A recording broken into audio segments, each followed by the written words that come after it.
Clear করার primer জন্য আমরা ডিজাইন। যে প্রাইমারগুলো ইউজ করি, প্রাইমারটা কিভাবে ডিজাইন করতে হয়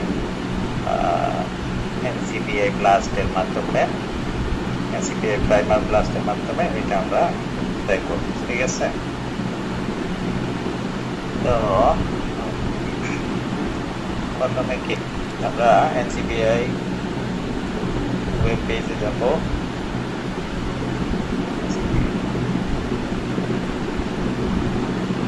এটা পেজে গিয়ে ধরো আজকে আমরা একটা ব্যাকটেরিয়াল, যেমন এটা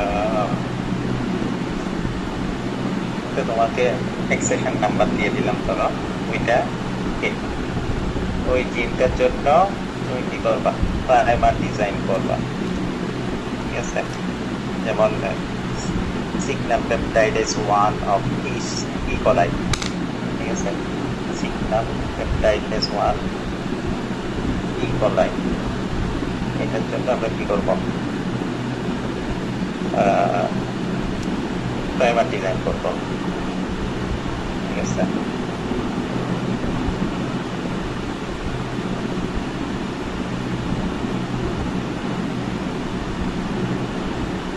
তাহলে আমরা সিলেক্ট করলাম।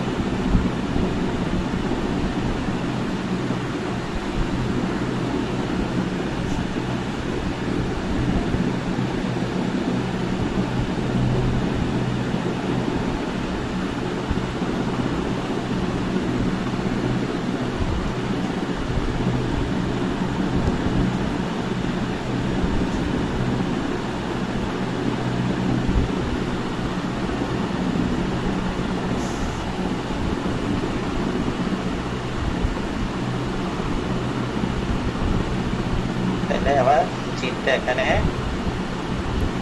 গতকালের মতোই তুমি এখানে আগে কনফার্ম হয়ে দিবা, এটা এই কলায় দিলা, এই কলায়। ঠিক আছে, সিগনাম পেপটাইডেস 1। ঠিক আছে, ওকে। তাহলে আমি এখানে ক্লিক করলাম, জিন সিকোয়েন্সটা বের করব।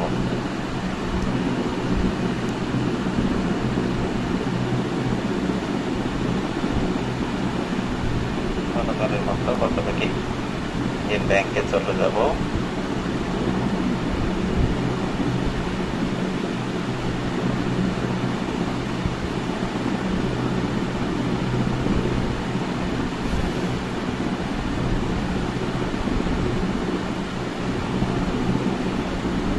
তারপর আমরা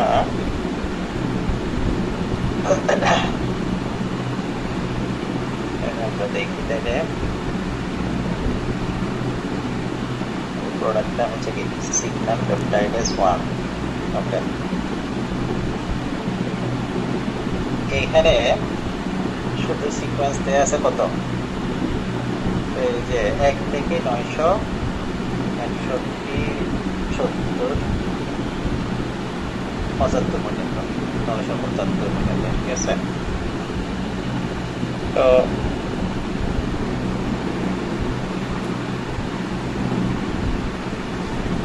এই চিপটা লেন্থ হচ্ছে কত, তাই না, 975 SPL। ওকে, আমি তাইলে এইটার পাঁচটা ফরম্যাটটা নিয়ে ফেলি।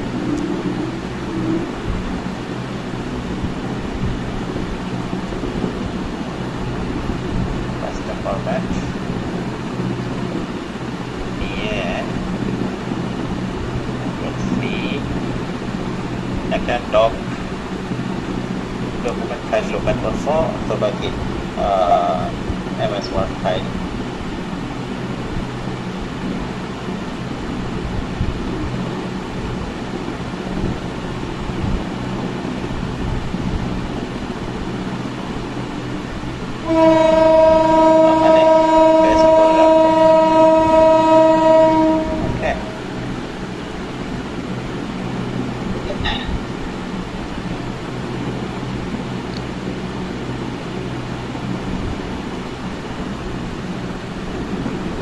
ওখান থেকে পাঁচটা ফাইলটা কপি করে আমি এখানে পেস্ট করলাম। ঠিক আছে, তো প্রাইমার ডিজাইনের ক্ষেত্রে প্রাইমারের কিছু ক্রাইটেরিয়া আছে, তোমরা নিশ্চয়ই বিভিন্ন বায়োলজিতে পড়ছো, যেমন প্রাইমারটার ল্যাংথ এটা সাধারণত 20 থেকে 25 বেস পেয়ারের মধ্যে হলেই বেটার হয়, ঠিক আছে।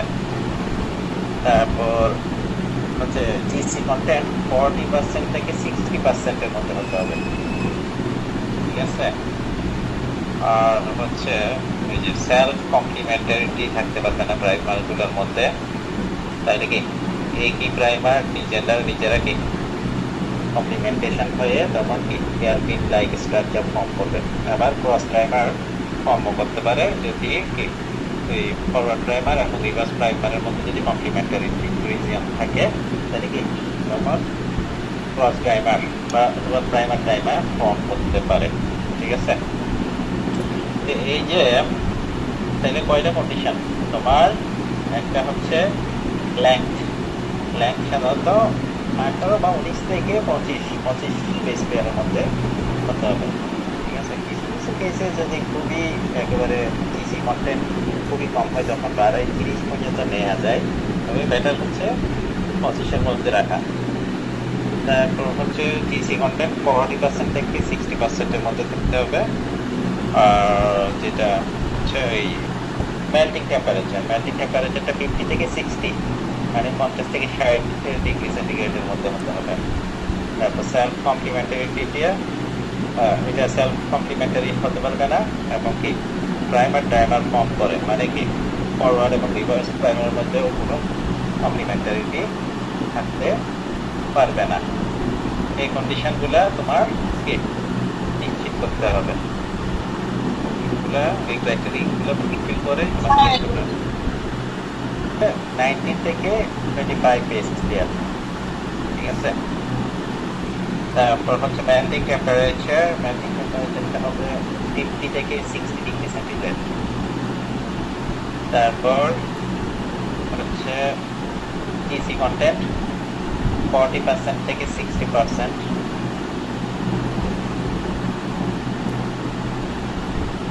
তারপর হচ্ছে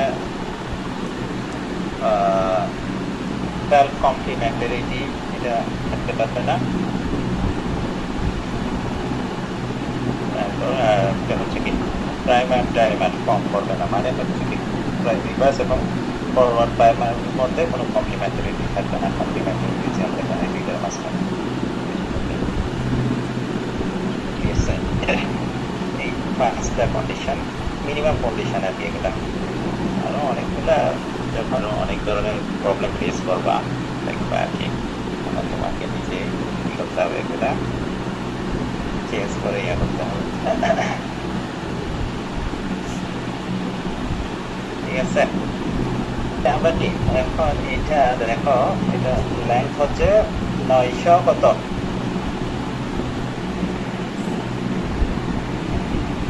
75।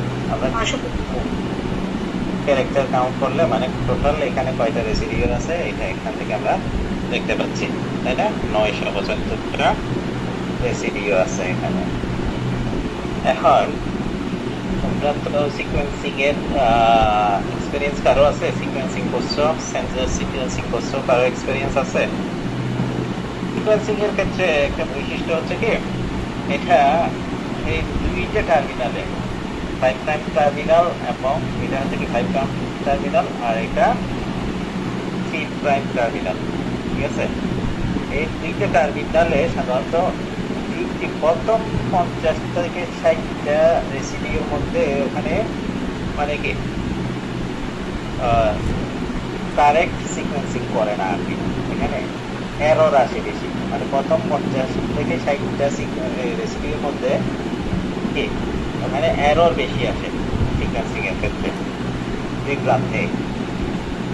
তো এখন হ্যাঁ বলো, বলতে চাইছি না স্যার আপনি বলতে হচ্ছে প্রথম যে 60টার মধ্যে হচ্ছে এরর বেশি আসে, কেন হয় একটু জানতে চাচ্ছিলাম। এটা এই যে সিকোয়েন্সিং এরর হয় আর কি, মানে মেশিনের এটা বৈশিষ্ট্য হচ্ছে এটা শুরুতে একদম ভালোভাবে সিকোয়েন্সিং করতে পারে না, একটু কিছু দূর আগানোর পরেই তারপর হচ্ছে মানে একদম রেগুলার পলিমারাইজেশনটা হয়। পলিমারাইজেশন করতে গিয়ে হয়তো কোনো ধরনের এরর ওখানে এটা ঠিক মতো ইয়া করতে পারে না আর কি, ওই বেসগুলাকে একটার উপর একটা যে কমপ্লিমেন্টেশন ইয়ার সাথে টেমপ্লেটের সাথে অ্যাড করতে হয় না পলিমারাইজেশনের জন্য, টেমপ্লেটকে ফলো করে যে একটার সাথে একটার পর একটা অ্যাড করে কমপ্লিমেন্টারি ইয়ার কি বলে এসপ্ল্যানটা তৈরি করে, তাই না? এডিটিং এর পর একটাকে টেমপ্লেট করে এটার সাথে কমপ্লিমেন্টারি ইয়াটা করে। তো এইটা করতে গিয়ে কিছু শুরুর দিকে এরর হয়ে যায় আর কি। এখন এই এররটা সাধারণত সেন্টেন্স সিকোয়েন্সিং এর ক্ষেত্রে এটা কমন আর কি। প্রথম 50 থেকে 60টা বেস পেয়ার এই ধরনের এরর শো করে, প্রথম এবং লাস্টের দিকে দুই প্রান্তে, দুই প্রান্তে এই ধরনের এরর গুলো শো করে। এই জন্য করা হয় কি, যেমন যেহেতু আমাদের জিন হচ্ছে 975টা বেস পেয়ার আছে, তাইলে আমাদেরকে করতে হবে কি, আমাদের যাতে এই জিনটা জিনের টোটাল এরিয়াটা যাতে ইনটেক্ট থাকে, সেজন্য আমরা কি করব, এটার বাইরের কিছু রিজিয়ন আমরা আমাদের এই জিনের সাথে যে জিনটা যে নিচ্ছি, জিনোম থেকেই তো আমরা এই অংশটা কেটে নিচ্ছি, তাই না? এখানে আমরা কি করব, টোটাল জিনোম থেকে দুই দিকে বাড়াই কিছু অংশ নেব, মানে 100 অ্যাটলিস্ট 100 বেস পেয়ার করে দুই দিকে বাড়াই নেব, ঠিক আছে? আমি করলাম এখন তাইলে আবার আমরা ডেটাবেসে চলে যাচ্ছি।